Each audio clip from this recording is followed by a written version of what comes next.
मैं थोड़ी एक पहली टिप्पणी आपकी ले लूं कि सुप्रीम कोर्ट का अगर वो इस देश संविधान के हिसाब से नहीं चलना है तो सुप्रीम कोर्ट की भी ये पूरी तरह से निष्फलता मानी जाएगी, क्योंकि ये उसका काम है ये देखना कि ये देश संविधान के द्वारा चले। ऐसे में आपकी एक पहली टिप्पणी जनाब दर्शकों को आर्टिकल 142 का महत्व और सुप्रीम कोर्ट की जो पावर्स है उसको एक बार समझा दीजिए। पहले आपसे एक शिकायत है मेरी, आप सिर्फ आईपीसी और सीआरपीसी कहते, सीपीसी नहीं कहते। जो मैं डील करता हूँ, मैं सिविल का वकील हूँ, बड़ा अन्याय सीपीसी के। असल में माफ कीजिएगा, हम लोग फौजदारी को ही थोड़ा मुकदमा मानते थे, बाकी मामले तो बैठ के जी जी सुप्रीमेसी है, क्योंकि अदालतों को हमेशा सिविल कोर्ट कहा जाता है। Kanpur court is a civil court, जजेस के अपॉइंट सिविल जज होते हैं। मान लिया पॉइंट टेकन। चलिए देखिए, आर्टिकल 142 जो है, आज ये इस पर एक बड़ी बहस हुई थी 27 मई 1949 को। वैसे मेरा रिलेशन कॉन्स्टिट्यूशन से कम रहता है, क्योंकि मैं लोअर जुडिशरी में वकालत करता हूँ, वहां कॉन्स्टिट्यूशन का कोई मैटर नहीं आते हैं। लेकिन इस पर थोड़ी देर के लिए बहस होकर के ये बिल्कुल ध्वनि मत से पारित हो गया था कि इसमें सुप्रीम कोर्ट को 2 पावर दिए गए हैं। जहां कहीं कोई स्पेसिफिक प्रोविजन ना हो और कोई किसी मामले पर न्याय करने में उसमें दिक्कत आ रही हो, तो वो आर्टिकल 142 के तहत वो जस्टिस कर सकता है, कोई भी डिक्री पारित कर सकता है। सेकेंडली, भारत का जो पूरा राज्य क्षेत्र है उसमें वो किसी भी आदमी को अपने यहाँ तलब कर सकने का जो है आदेश कर सकता है। अब आइए, इसी तरीके से हमारे यहाँ सीपीसी में 151 दिया हुआ है। 151 जो सिविल कोर्ट की इनहेरेंट पावर देता है, जहां कोई भी ऑर्डर या सेक्शन किसी बात की व्यवस्था न करता हो, तो हम लोग जो है जरूर लिखते हैं कि जो चीजें फला ऑर्डर या फला सेक्शन से कवर नहीं हो पा रही हैं, तो हम लोग एप्लीकेशन ये डालते हैं कि application under order such and such, section such and such, red with section 151, कि जो कुछ बचा होगा वो 151 से कवर हो जाएगा। तो 142 जो है ऐसी स्थितियों के लिए दिया ही गया जहां सुप्रीम कोर्ट के पास कोई स्पेसिफिक प्रोविजन ना हो। दूसरी चीज है 142 ये है कि आज ये बड़ा कांटे के तरीके चुभ रहा है 142, लेकिन जब राम मंदिर का फैसला 142 के तहत आया था तब ये बड़ा गुलदस्ता लग रहा था।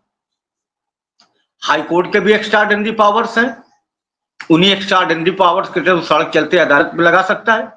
हाई कोर्ट के एक्स्ट्राऑर्डिनरी पावर्स ही थे जिसमें श्रीमती गांधी को जगमोहन लाल सिन्हा ने तलब किया था, जबकि ऐसे मामलात में विशेष तलब करने की जरूरत नहीं होती। जो डॉक्यूमेंट्री एविडेंस और पुलिस की एफआईआर जो कुछ जैसा भी होता है उसके जरिए फैसले हो जाते हैं। हाई कोर्ट में रिट पिटीशन में बयान की कोई व्यवस्था नहीं होती है, ट्रायल की तरीके या सिविल सूट की तरीके। लेकिन ये इनहेरेंट पावर्स है 142 में सुप्रीम कोर्ट को है, और हाई कोर्ट को पावर है जिसपे जस्टिस तुलसी पाटिल हमसे बेहतर बताएंगे। इंदिरा जी के बयान भी लिए गए थे, और शायद जो नीलम संजीवा रेड्डी और बीबी गिरी के बीच जो चुनाव हुआ था, जिसमें कॉन्सियस की आवाज पर जो बीबी गिरी जीत गए थे इंदिरा जी की अपील पर, और नीलम संजीवा रेड्डी हार गए थे, तो उसमें राष्ट्रपति जी से सुप्रीम कोर्ट में जाकर के बयान दिया था।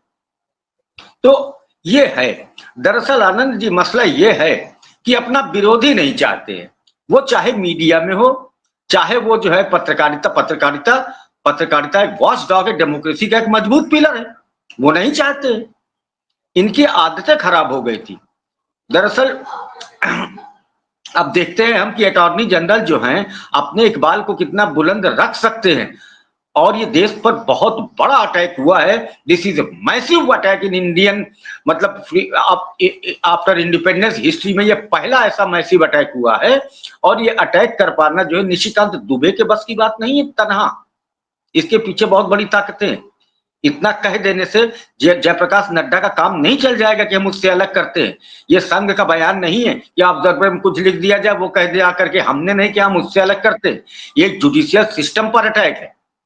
जस्टिस संजीव खन्ना ने वो नहीं किया, नवरात्रि थे, अरे अपने घर में बुलाते और भजन गाते, दोनों दिन माता के भजन गाते, तो ये दिक्कत ना होती। मैं अक्सर आपकी इस समय मुख्य मीडिया से दूर आप जैसे जो जिंदा पत्रकार है उन्हीं में से एक बहुत ही काबिल पत्रकार है, मैं उनको हमेशा सुनता हूं, एनके सिंह साहब। एनके सिंह साहब को जूरिस्प्रूडेंस और दर्शन की बहुत अच्छी समझ। उन्होंने एक बात कही थी जब मार्कंडे जस्टिस चंद्रचूड़ के घर चंचूड़ भजन गा रहे थे और ताली बजा रहे थे प्राइम मिनिस्टर, उन्होंने कहा था कि जुडिशरी और एग्जीक्यूटिव को लय में लय नहीं मिलाना चाहिए। जुडिशरी और एग्जीक्यूटिव के बीच में जब टकराव होता है तब जनता को न्याय मिलता है। जनता को न्याय मिला है। और जो आज ये सिविल वॉर की बात कर रहे हैं, मेरा अपना गट फीलिंग कहती है कि जस्टिस संजीव खन्ना ने उन हालातों में जाने से बचा लिया, क्योंकि सुप्रीम कोर्ट के वकील साहब बता रहे थे कि विभिन्न डिस्ट्रिक्ट्स में ये जो वक्फ बाय यूजर पर भाजपा के और दक्षिणपंथी वाले लोगों ने जो है एप्लीकेशन डालनी शुरू कर दी थी। उन्होंने बचा लिया सिविल वॉर से। और इस पर तो निशिकांत दुबे के खिलाफ तो एग्जेम्पलरी एक्शन होना चाहिए और अटॉर्नी जनरल को शुद्धता के साथ काम करना चाहिए। आलोक भाई साहब, जरा एक चीज ये बता दीजिए कि ये बेसिकली सारे सिस्टम को ही अटैक कर रहे हैं। हुआ यह है कि आज की तारीख में आप कहीं सार्वजनिक स्थान में जाइए, एक जनरल कमेंट यह है कि सारे नेता चोर हैं। वो बीजेपी और खास करके बीजेपी वाले जब कॉर्नर होते हैं तो कहते हैं नहीं सब तो ऐसे ही हैं, जब उनको लगता है कि हम डिफेंड नहीं कर सकते। सारे अधिकारी लुटेरे हैं, ये भी एक जनरल कंसेप्ट है। जजेस के ऊपर थोड़ा बहुत ये भी कहा जाता है, ये भी माना जाता है जजेस मैनेज हो जाते हैं, ये हो जाते हैं, लेकिन क्या ये जजेस को भी ब्रांड करना चाह रहे हैं कि किसी तरह से इनको भी उसी कैटेगरी में खड़ा कर दो जिससे लोगों का भरोसा हट जाए और फिर जो मोदी जी चाहेंगे और जो आरएसएस चाहेगा उसकी डिक्री ले आओ? कुछ इस तरह की भी डिजाइन आपको नजर आ रही? क्योंकि ये अटैक फिर से होगा, ये खत्म होने वाला नहीं है। ये जब तक एनजेएस मतलब अपने हाथ में कंट्रोल नहीं ले लेंगे, ये लगातार इस अटैक करते रहेंगे।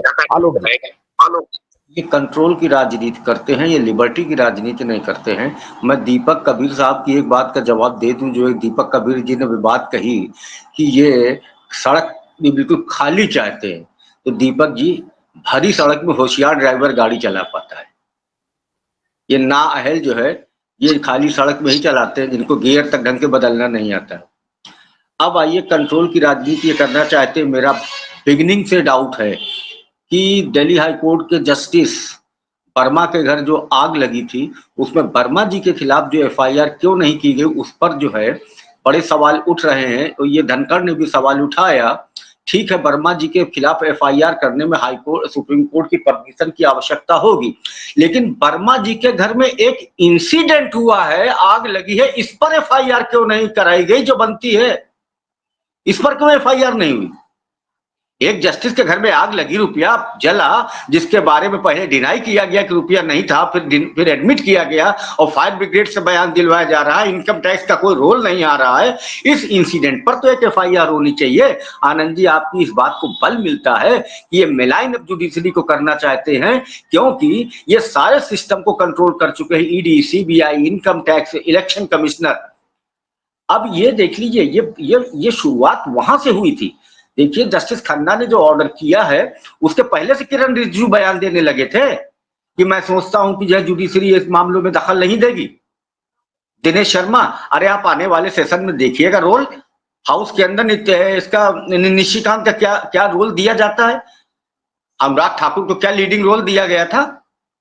बांसुरी स्वराज ने, जिसने एफआईआर कराई जाकर राहुल गांधी के खिलाफ, जिस पर आज दिन तक न सीसीटीवी फुटेज मिले न कोई प्रोसीड किया मामला, उसको लीड रोल दिया गया।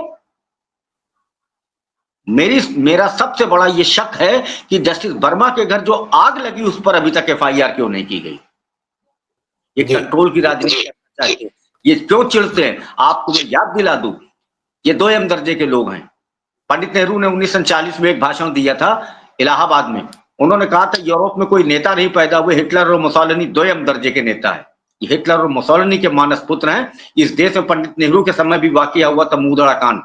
जस्टिस छागला ने सरकार की धज्जियां उड़ा दी थी बॉम्बे हाई कोर्ट में, कहा था कि मैं ओपन कोर्ट में बाहर सुनवाई करूंगा आहते में। जब बॉम्बे एडमिनिस्ट्रेशन ने एनेबिलिटी दिखाई तो उनका माइक लगवाओ, लाउड स्पीकर में लताड़ रहे तो पब्लिक सड़क के बाहर सुन रही थी। उसी जस्टिस छागला को पहले आईसीजे में गए, फिर पंडित जी ने बनाया उनको लंदन और ब्रिटेन और अमेरिका का हाई कमिश्नर, और फिर कांग्रेस पार्टी संगठन के अधिवेशन में विरोध के बावजूद वो जस्टिस छागला को शिक्षा मंत्री बना करके लेके आए थे, जिन्होंने पंडित जी की मौत के बाद जेएनयू की स्थापना करी थी।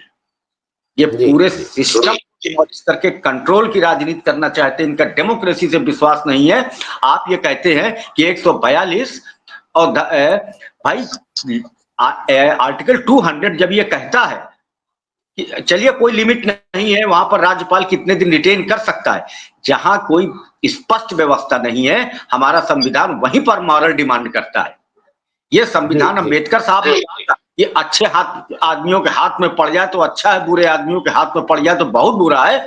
अगर कोई टाइम प्रिस्क्राइब नहीं है, लेकिन उसमें एक शब्द भी है, as soon as possible. As soon what? ये एज सून के क्या मतलब होते हैं? आप कुंडली मार के बैठे हुए हैं, राष्ट्रपति के पास भेजे दे रहे हैं, राष्ट्रपति बैठी हुई हैं। आपका आपका शक बिल्कुल दुरुस्त है। और एक बात और आनंद जी बता दें, एक जो लड़का अभी आपके साथ मिसलीड कर रहा था, आनंद बर्तन कह रहा था, अरे नालायक नहीं जानता कि उसका बर्तन कितना खाली हो चुका है।